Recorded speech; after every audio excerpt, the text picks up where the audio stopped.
ونعوذ بالله من شرور أنفسنا ومن سيئات أعمالنا من يهده الله فلا مضل له ومن يضلل فلا هادي له أشهد أن لا إله إلا الله وحده لا شريك له وأشهد أن محمدا عبده ورسوله الذي لا نبي ولا رسول بعده. Ibu bapak jemaah sidang jemaah tarawih yang dirahmati Allah. Pertama dan yang pertama sekali kembali rasa syukur yang kita ucapkan kepada Allah yang masih memberikan kepada kita hidayah taufik yang membuat kita masih bersemangat untuk datang melangkahkan kaki dan mengayunkan tangan menuju sholat kita cinta ini. Salawat dan salam kita doakan kepada Allah agar senantiasa disampaikan kepada pautan cinta tambahan hati kita Nabi besar Muhammad Sallallahu Alaihi Wasallam. Bapak Ibu yang dirahmati Allah, meskipun hujan mengguyur, alhamdulillah maghrib ini diguyur hujan. Padahal tadi siang panasnya luar biasa, tapi Allah sejukkan malamnya. Semoga Allah jaga kesehatan kita, Allah berikan kepada kita nikmat kesehatan sehingga kita bisa melalui Ramadan ini dengan sempurna dan keluarlah kita sebagai termasuk golongan hamba-hamba yang muttaqin. Amin ya rabbal alamin. Sesuai dengan judul yang kita sepakati, judul yang diamanatkan adalah membangun apa? Aset akhirat. Kalau kita bahas secara ekonomi, maka aset itu bisa diartikan sebagai suatu harta yang dikuasai oleh satu individu atau kelompok yang dikuasai dan bisa dimanfaatkan oleh mereka untuk kepentingan tertentu. Maka aset dalam hal ini adalah harta atau sesuatu yang kita kuasai yang bisa kita manfaatkan pada akhir kelak, hari akhirat. Apa ada harta yang kita bawa di akhirat nanti? Tidak ada. Kalau berkaca dengan orang-orang saudara-saudara yang beragama non-muslim, taruhlah misalnya Nasrani misalnya, atau agama-agama lain yang orang Majusi juga. Nasrani mereka meninggal kemudian disemayamkan dengan pakaian kebesarannya terakhir. Misalnya dia seorang jenderal atau perwira militer, maka dia akan dimakamkan dengan pakaian militer. Kalau dia seorang guru, maka dia akan guru besar misalnya, maka dia akan dipakaikan dengan jas kebesarannya. Atau misalnya dengan orang Konghucu misalnya, mereka akan dipakaikan juga dengan seperti itu, meskipun nanti ujung-ujungnya akan dikremasi atau dibakar. Dan menariknya lagi, mereka ada satu hari khusus dalam setahun yang bisa mentransfer anak-anaknya, bisa mentransfer atau mengirimkan harta kepada orang tuanya yang sudah meninggal. Ibu pernah dengar istilah cengpeng? Cengpeng hari, kalau bisa diterjemahkan dengan hari Amtu. Jadi hari ke-6 dalam Imlek itu mereka mengirimkan misalnya orang tuanya kira-kira orang tua butuh uang, nah dikirimkan uang-uang yang dari mantra-mantra yang kertas kuning yang di konteng-konteng yang dijual, uang sekian dikirim dibakar. Jadi dia berharap sampai ke akhirat. Rumah dari kertas di kuning juga ditulis mantra-mantra dibakar nanti sampai di akhirat itu. Mobil, biasanya orang tua butuh mobil, ini dipikirkan mobil-mobil yang dari kertas kemudian dibakar nanti sampai ke akhirat itu.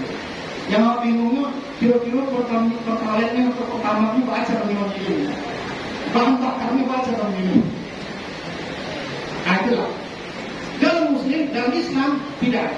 Kita terlahir telanjang dan akan dikembalikan kepada Allah dengan telanjang dengan dibungkus oleh kain putih.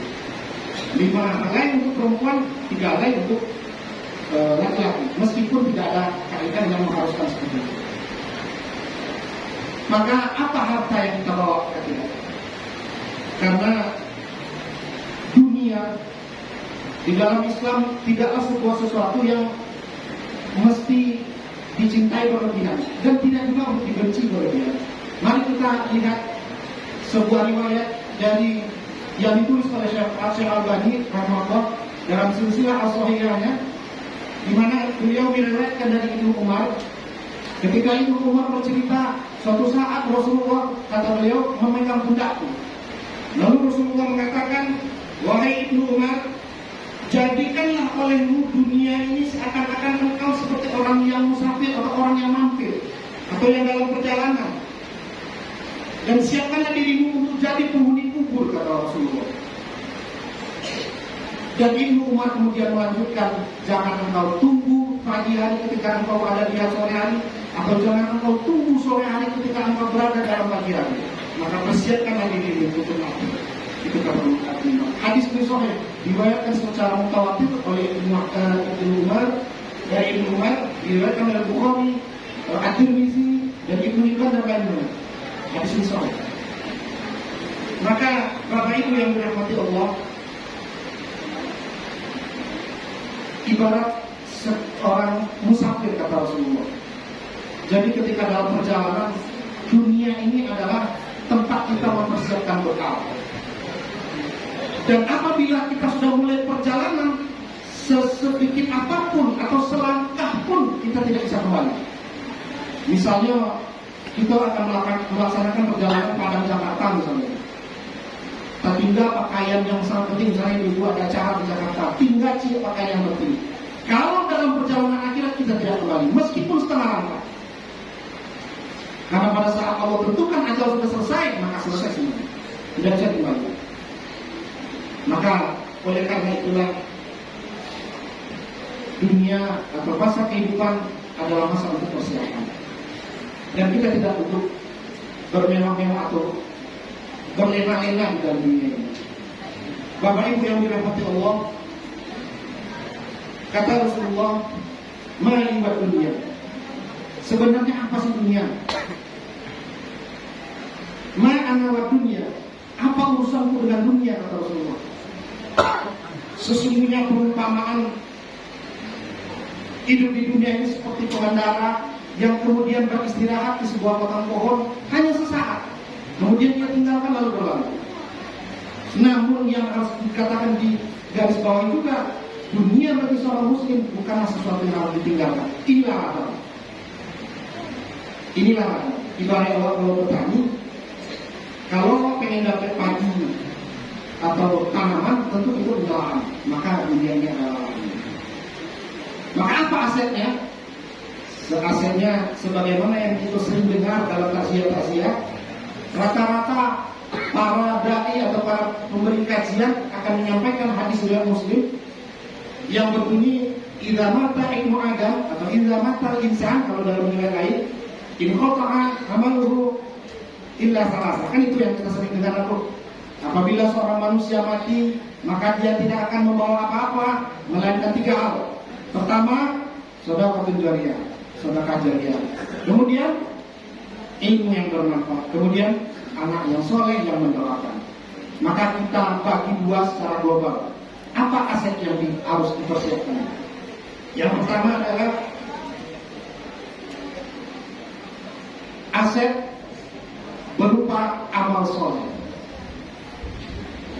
Amal soleh terbagi 2 juga. Amal soleh yang berhubungan dengan Allah, hablum minallah, dan amal soleh yang berhubungan dengan manusia. Terpisah, tapi sebenarnya satu.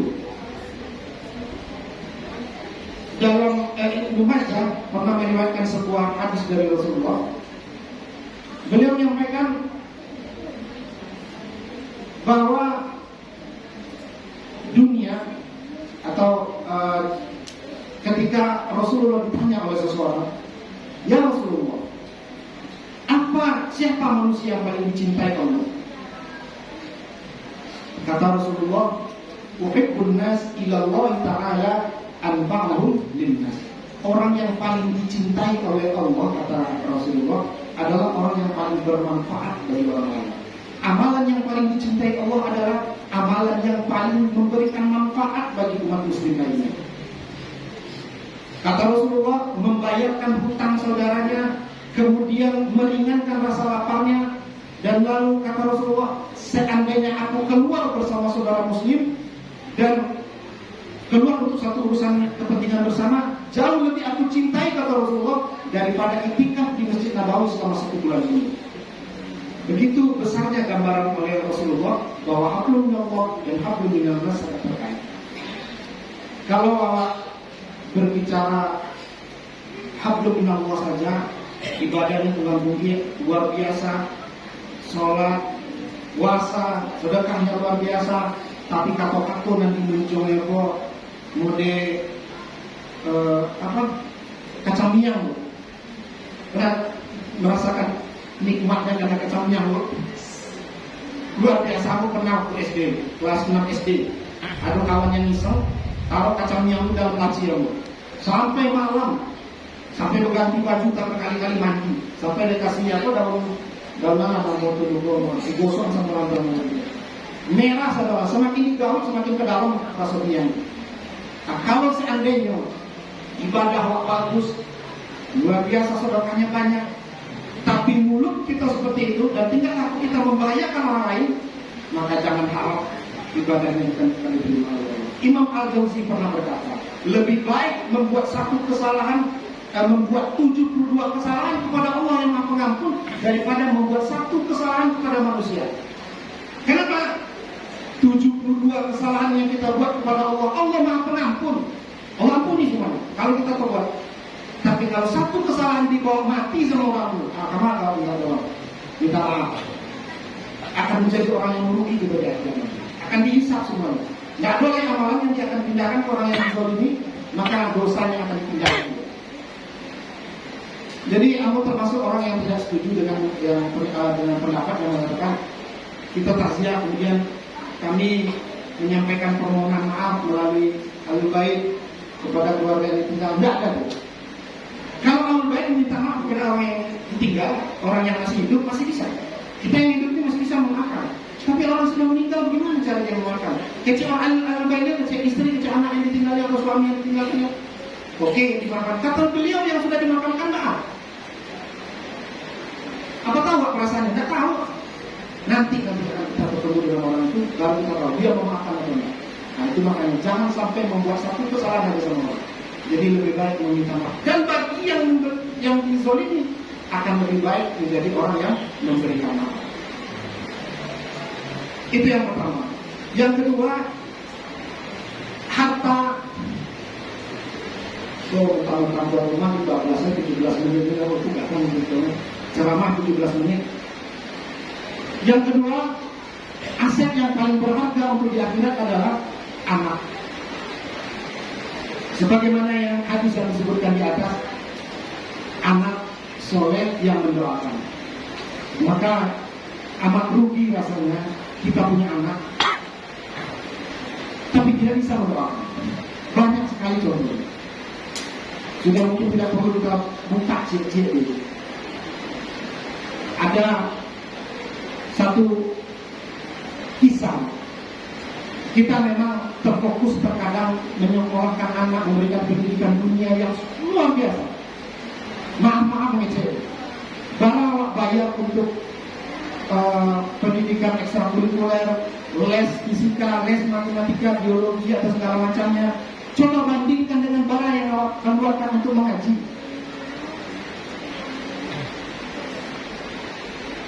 Ada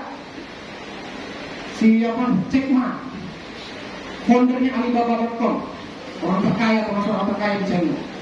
Dia orang miskin loh, melarat sekali. Berapa kali? Dia sekitar 24 kali ditolak memberikan lamaran ke KFC di China itu. 24 kalinya ditolak. Kecek sekali tanya apa ditolak, saya mau tanya. Wah, mundur gitu. Memang tampangnya kurang menarik, karena KFC butuhnya orang menarik. Tapi apa yang terjadi? Dia berusaha kemudian membangun raksasa aplikasi untuk pengiriman barang dunia. Apa yang dia katakan? Suatu saat katanya, dunia ini akan dikuasai oleh robot. Akuntan akan dikuasai oleh robot. Industri akan dikuasai oleh robot. Pengajar akan dikuasai oleh robot. Semua yang berhubungan dengan dunia akan dikuasai oleh robot. Robot punya otak yang tidak bisa ditandingi oleh manusia. Tapi apa yang bisa ditandingi dunia manusia yang tidak bisa ditandingi oleh robot? Etika. maka etika akan melahirkan kebijaksanaan. Itu yang tidak bisa dihasilkan oleh robot. Kata Jack Ma, orang kafir. Ada satu kisah.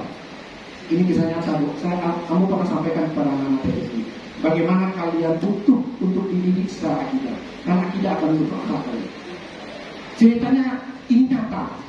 Kejadian di Bogor, di daerah Jawa Barat. Yang itunya yang menceritakan kepada beliau yang menghadapi langsung. Mama sebenarnya, artinya adik sepupu dari ibu. Beliau buka klinik kedokteran di Bogor. Mungkin terlalu tercepat sama daerah. Nanti nggak usah diupload video ini. Jadi di daerah itu, beliau klinik kedokteran, datang pasiennya, pasien rutin. Biasa cek kesehatan biasa, beliau umur 60 sampai 70, sehat sekali. Tapi tiba-tiba dalam minggu itu beliau saya bercerita bahwa anaknya sukses. Anaknya itu sekolah S1, S2 sudah di Jepang. Karena hebat, kemudian ditarik sebagai karyawan di salah satu perusahaan di Jepang. Setiap bulan katanya memberikan kiriman belanja untuk paci-paci ke orang tua sekitar 30 jutaan. Banyak terus kayak itu. Banyak, 20 juta sebulan. Kan hebat jabatan anaknya. Suatu sekali ibu ini konsul dengan penyakit jantung. Penyakit jantung, dan tak berapa lama setelah itu beliau stop. Nah kan dokter ini bingung. Jadi ditanyalah kepada keluarga yang ngantar kok sampai meliput. Kebetulan dokter ini mama orang jemaah tabligh juga. Cerita-cerita secara agama. Anak beliau yang di Jepang itu katanya kan pulang. Dia pada setelah pulang. Nah, aku rumah sakit jadi mau pulang. Kamu lah tahun-tahun nak pulang. Iya kata dia. Jadi ceritanya anak ini datang. Nah, anaknya mengenalkan, Bu, saya bawa teman. Oh iya, sudah. Ya, dia bawa teman laki-laki. Dia bawa teman, dia cerita Apalah menikah Bu di Jepang. Baguslah. Bapak nak dibawa istrimu ke situ lah ibu. Kamu istri bapak nak bawa pulang. Itu istrinya Bu. Istrinya laki-laki. Nggak kestrok namanya untuk ibunya untuk. Aku nanya sebulan 30 juta kalau berhadapan dengan konsekuensi macam itu. Kurang pintar ale. S3, S1, S2, S3 dibiayai oleh beasiswa ke Jepang, ditarik oleh perusahaan Jepang, tapi pulang dengan keadaan kenyataan seperti itu, membawa pasangan yang sesama jenis. Nabi. Awak akan menghadapkan doanya ketika di akhirat. Nilainya 30 juta per bulan. Nauzubillah subhanallah. Bapak Ibu yang dirahmati Allah, kita mungkin begitu hebat mengawal anak kita di rumah, tapi yang dihadapinya di lingkungan anak tahu. Belum lagi gadget yang dipegangnya 24 jam, dunia seperti pisau bermata dua yang sangat tajam yang di tangannya itu. Dan mereka berada di masa-masa transisi. Ada satu kisah lagi 2017, kejadian di daerah salah satu daerah Jawa Barat juga. Tiba-tiba anaknya melapor bahwasanya dia diancam oleh orang luar negeri. Ancamannya kalau seandainya dia tidak memenuhi ini, maka foto-foto pornonya akan disebarkan. Anak perempuan, usia kelas 2-3 SMP lah. Apa yang terjadi? Diruntut sama orang tuanya. Ternyata dia menikah secara virtual dengan orang pasangannya yang di internet. Nah, kejadian itu kan ada aplikasi WeChat atau apa jawabnya? Saya nggak tahu. Mereka aplikasi berkenalan, kemudian dia curhat sedemikian rupa kepada laki-laki yang merasa nyaman. Akhirnya diajak oleh laki-laki ini menikah secara virtual. Dia mau orang menikah kan dia sudah menganggap ini suaminya, ini istri, kan sudah bebas. Entah bagaimana ceritanya, yang anak ini mau menampilkan foto-foto yang tidak senonoh. Dan ketika dia tonton dengan permintaan yang sudah aneh-aneh, anak ini sudah menolak. Nah, kalau menolak, semua foto-fotonya akan disebar di internet. Apa cara? Kamu kemana Nabi? Ke Interpol? Ke polisi? Ya, polisi Interpol aja menolak. Ya, kan sudah menyusunnya. Maka ibu-ibu yang dirahmati Allah, bapak-bapak, ibu-ibu yang dirahmati Allah, anak-anak kami terutama, sedemikian rupa kita mengawal anak-anak kita maka lingkungan akan rusak. Ada cewek terakhir yang ini. Kita berhadapan dengan sistem pendidikan yang menurut kami tidak terlalu kooperatif dengan pendidikan kita. Maka penting kita adalah agama. Memang ada pepatah yang mengatakan madrasah terkuat oleh yang utama oleh anak adalah ibunya. Madrasah terkuat oleh anak di rumah adalah sebenarnya adalah ibunya. Tapi tahukah kita, guru terbaik oleh anak itu adalah ayahnya. Karena secara genetik kromosom yang mempengaruhi anak itu adalah kromosom ayah. Kromosom ayah itu XY, kode XY. Sementara yang ibu ada XX. Jadi menentukan laki-laki atau perempuan anak itu adalah ayah. Maka sifat setengah dari sifat anak itu adalah ayah. Maka mari kami mengajak diri kami sendiri. Kita sudah semuanya, kita selamatkan anak-anak kita dengan agama. Kita bentengi dia dengan akhlak yang baik. Kita awasi mereka. Setiap pulang sekolah setidaknya satu kita apa untuk kita tanya yang dilakukan di sekolah apa. Kita kawal handphonenya, mengalihnya masalah. Kita usahakan kita yang menguasai mereka. Ini ajakan untuk diri saya sendiri. Karena memang secara pribadi itu saya belum pandai melakukan itu. Tapi mari kalau dia sampaikan bahwa kalau kami sudah menyampaikan, maka saya secara pribadi wajib untuk menjadinya. Kata Allah dalam Al-Quran dalam firman-Nya, yang amat dibenci oleh Allah adalah pandai mengejek tapi tidak pandai berbuat. Nanti Allah akan benci. Maka ini akan menjadi catatan bagi kami. Ibu bapak yang dirahmati Allah, sekali lagi mari kita lihat sistem pendidikan yang membangun anak. Terakhir Bu, Ambo ada cip yang agak gelisah karena kita ada banyak dengan ibu-ibu guru yang senior, ada Bu Dewi, ada yang lainnya. Ada cip yang agak menggelitik di dalam diri Ambo. Ada sistem pendidikan kita sekarang, kita di Padang, tapi di kampung mana nampak? Ada program balai gadang itu harusnya. Jadi anak-anak dilibatkan untuk menjadi miniatur atau dibuat seperti drama balai gadang. Ada pasangannya laki-laki dan perempuan.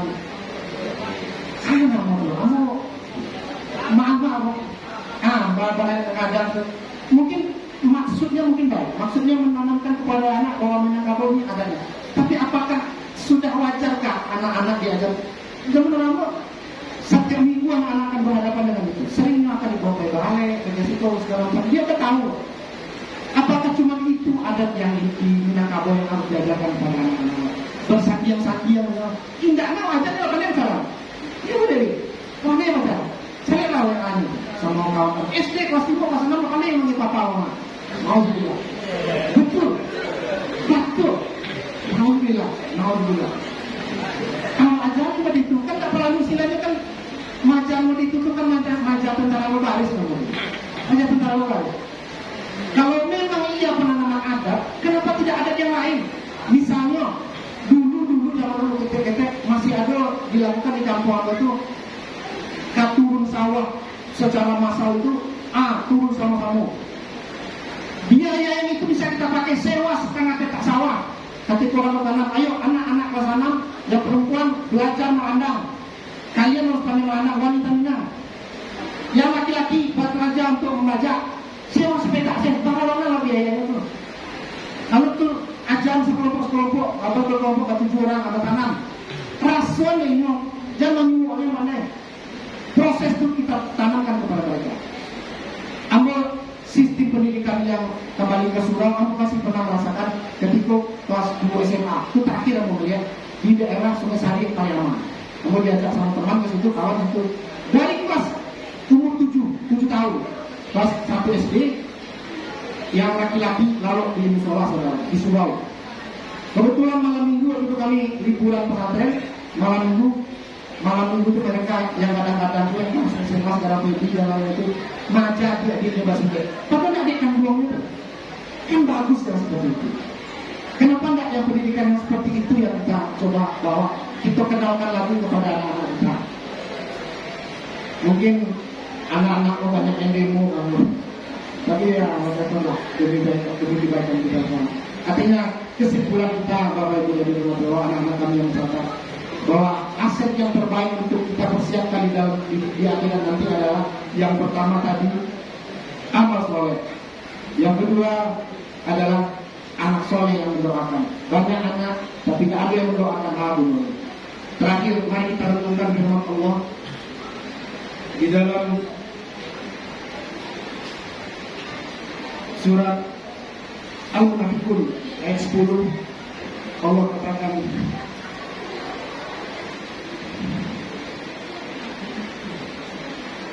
A'udzu billahi minasyaitonir rajim. Bismillahirrahmanirrahim. Wa anfiqu mimma razaqnakum min qabli an ya'tiya ahadukumul maut fa yaqul rabbi laula akhartani ila ajalin qarib fa asaddaqa wa akun minas shalihin. Artinya, dan belanjakanlah sebagian dari apa yang telah kami berikan kepadamu sebelum datang kematian kepadamu. Seorang yang mati di antara kamu kemudian berkata, Rabbi, wahai Tuhanku, laula akhartani, andai kata engkau hidupkan lagi hamba ya Allah. Fa'asaddaqu aku minas shalihin, maka aku akan bersedekah, aku akan beramal soleh. Yang diminta seseorang yang sudah meninggal, tidak akan minta kembalikan aku ke dunia ya Allah, atau bertemu dengan istri, anakku atau suamiku, tidak. Fa'asaddaqu aku minas shalihin, aku akan bersedekah ya Allah, aku akan melaksanakan ibadah yang soleh-soleh.